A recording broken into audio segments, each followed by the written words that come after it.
దానం, శూన్యలింగస్య పూజనం, అనాథ ప్రేత సంస్కారం. ఇప్పుడు చెప్పిన 2 వాక్యాలు చెప్పిన నేను.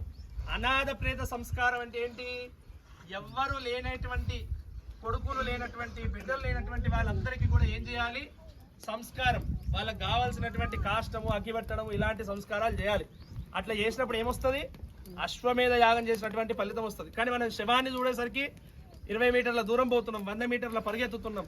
అందుకే శాస్త్రం ఏది తప్పు అని చెప్పలేదు.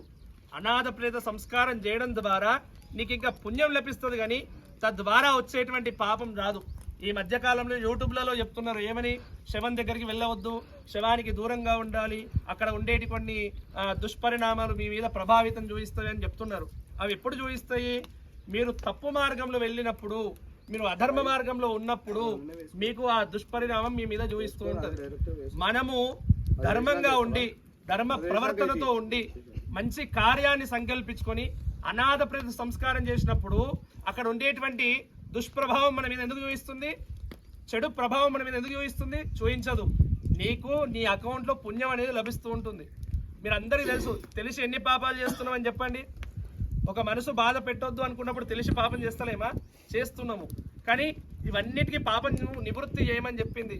7 జన్మ కృతం పాపం అర్చనేనా వినశ్యతి అని చెప్పింది. మనము పూజ చేస్తున్నప్పుడు, హవనాలు చేస్తున్నప్పుడు, దేవుని స్మరణ చేస్తున్నప్పుడు, దేవుని భజన చేస్తున్నప్పుడు కూడా మనం చేస్తున్నటువంటి పాపం నివృత్తి జరుగుతుందంట. దేనివల్ల?